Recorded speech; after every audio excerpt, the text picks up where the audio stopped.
Meie oleme Sandra ja Hans ning koos oma ustava karavani Molliga sõidame me ringi mööda Balkani poolsaart. Näitame, kuidas päriselt autos igapäevaelu käib ja avastame eepilisi kohti, nii et kinnita turvavöö ja ühine meiega, sest sellest tuleb üks vinge seiklus.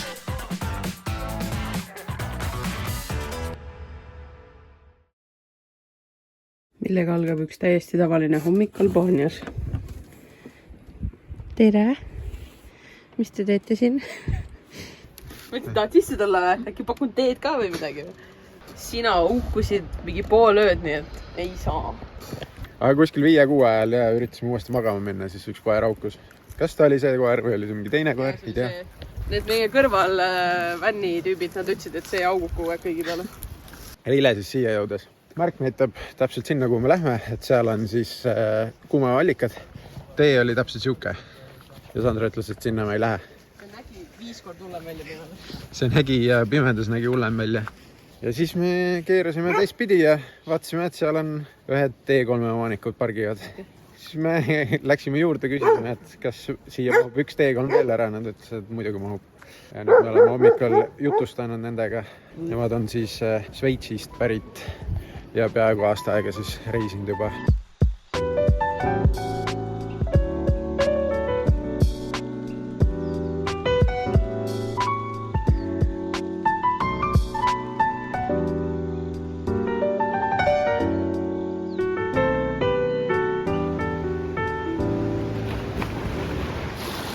Vesi on siuke, ma ei ütleks, et ta on mingi hot spring, aga ta on siuke warm spring, siuke mõnus, nagu kehale, nagu täpselt nagu ülihea. Külmem kui Slovakkias või? Nagu mulle tundub, aga samas seal oli nagu lihtsalt õues nii külm. Aga ma arvan, et külmem. No kuidas oli, Sandra? Mõnus, loodus, ilus, kuulab. Mingi mõtetud märksõna lihtsalt. Tänase päeva, terve päeva vedame siin ja homme siis lähme liigume edasi. Sest see vaatepilt on lihtsalt amazing. Seda ei saa kaamera pilti püüa, need mäed on.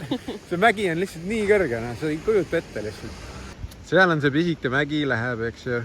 Meie vänn on ka kuskil, seal paistab pisike. Ja siis see siin, see on massiivne lihtsalt, see on nii massiivne. See on nagu üks suur sein. Minule kui eestlasele lamedalt maalt on see lihtsalt nii kirjeldamatu. Vaatab, äkki drooniga saab kuidagi selle capture ida.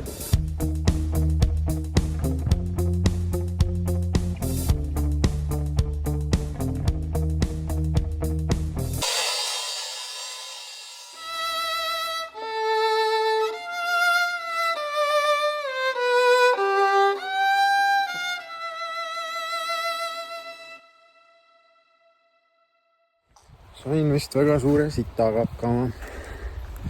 Üritasin siis filmida droonikaadreid meie vännidest ja kuidas nad ära sõidavad, aga väga kiiresti lõpetas mu droon vastu seda seina seal ja kukkus vette.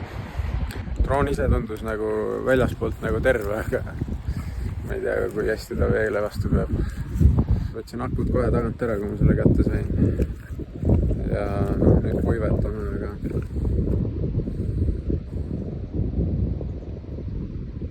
siit võib tulla meie viimased droonikaadrid selle reisi jooksul. Et mõtteid veidi drooniõnnetusest eemale saada, otsustasin veidi ümbrust uurima minna. Muidugi pidin ma jalutades hoovihma kätte jääma, aga vähemalt kellelegi pakkus meie auto varjualust. Peale vihma tuli aga päike, mis tegi olemise mõnusaks ja õhtupoolikul sai veel sulistama mindud. Iidsetest aegadest tuntud penjetermilised veed on väävliallikad. Kokku on 6 erinevat allikat, mille temperatuur kõigub 22 ja 28 kraadi vahel. Kuumaveeallikatel on teraapilised omadused naha, mao, neerude ja liigese haigustele.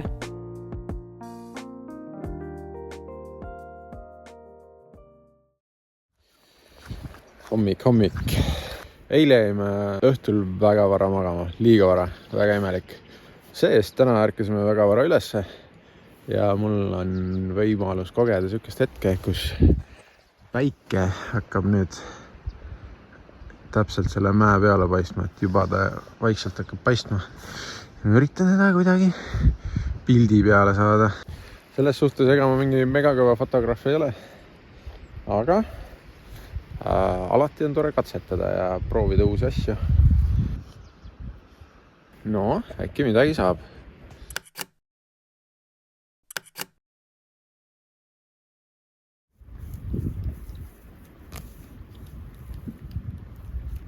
Minu lõng on jälle nüüd pikaks kasvanud, siis Sandra kasutab kääre ja juustemasinat, et mu lõng maha jääda.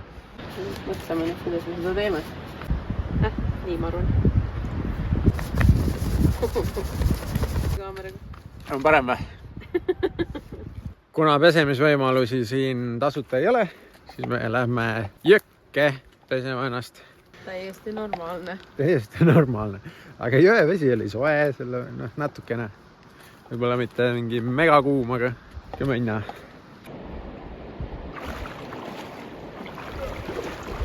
Käsitöö seep ju. Eesti nurmeseep, nii et ökovärk ka, et ei ole mingi looduse reost. Kui hea. Mu keha oli nii küll juba. See on päris hea. Ma oleks nagu vanni. Ma pean seepi minema. Aga ülevat on lihtsalt. Kui sa nüüd lähed sisse uuesti, siis sitaks mõnes. Oi, kui soe siin on nii mõnus. Ma pesen niimoodi vaikselt siin on. Loputan. Muidu ei saaks elu sees sükst asja teha, kui siin ei oleks nagu sooja veevool kuskilt oleks.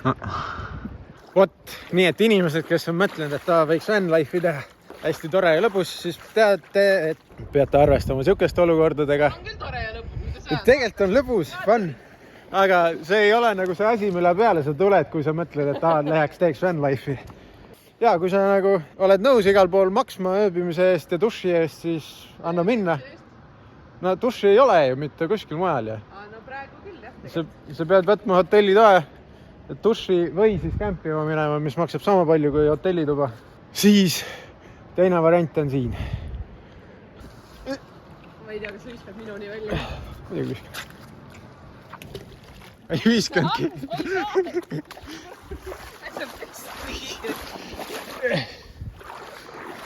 Muidugi viskan, siis viskan 1,5 meetrit eemale. Mõtlesime, kuivatame rätikuid ka siis natuke, enne kui minema hakkame. Ja et kõiki asju ikka ilusasti ära kasutada. Siis mina panen ümber tripoodi ja teise poole panen ümber taavate peegli. Kergemad asjad keskele ja... Juba on kahtlane või? Ei, lihtsalt see nöör venib, eks ju.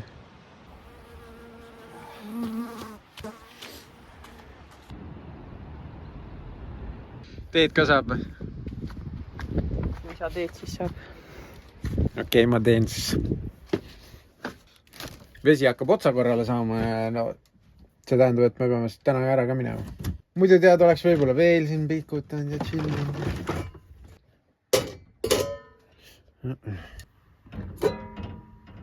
Vesi ei tee veel. Tuli on all. Nähtamatu tuli. Sa ei tule siit 2 teetassiga korraga välja. Is that a challenge? Sinu jaoks on kõik challenge. Try me. Kui tee joomine oli kehasse mõnusa soojuse tagasi toonud, pakkisime asjad ja asusime uuesti teele. Kuna Kreeka piir asus meist umbes 35 kilomeetri kaugusel, siis sõitsime me üsna kiirelt sellest üle. Kas mäletate, et Albaanias oli kütus kallis? No, see tilgutamine maksis meile lõpuks kätte. Kui Kreeka piiril avastasime, et lähim tankla on 25 kilomeetri kaugusel ja meil kütuse näidik nullis. 5,3 kilomeetrit on veel minna. Mis sa arvad, jõuame või? Kui me välja veereme, see on suur kuivalik. Hetkel on alla mäge õnneks palju, nii et üritame mitte väga gaasi anda. Ma üritan auto välja poole. Ja. Mulle roolilukku ka vahest pole ja pidurdada on natuke raske. No me suutsime ikka pinged üles kerida jälle. mina ei tea, see ei näita siin enam mitte midagi. Aga me jõudsime tanklasse. Jõudsime tanklasse ja paneme täis vist. Jaa. Sest siin mägede vahel ei ole neid tankureid väga palju. Ei võta riske enam. Ei võta. Me pole kunagi üle 50 liitri tankinud. Põhimõtteliselt. Okei. Alla 7 liitrile alles siis järelikult. 6,5. Ta surtutas nii palju sisse, kui sai ka sinna. Nice. Tundub, et saame 2 kärbest ühe hobiga. Saame kütusepaagi täis ja leidsime. Siin on küll kirjas vesi. Nero on siis vesi. Siit me ei saa, aga seal on veel üks kraan, nii et sealt tundus tulevat. Jep. Palun mulle kanistrit. Selle suutsime ka ikka suht nulli tõmmata, ja kui näete, siia maani vett. Ja kõik varud said otsa. Ja Sandra nüüd paneb selle. Kas meie droon elas õnnetuse üle ja milliseid ägedaid kohti me Kreeka mägedes külastasime? See selgub juba järgmises episoodis.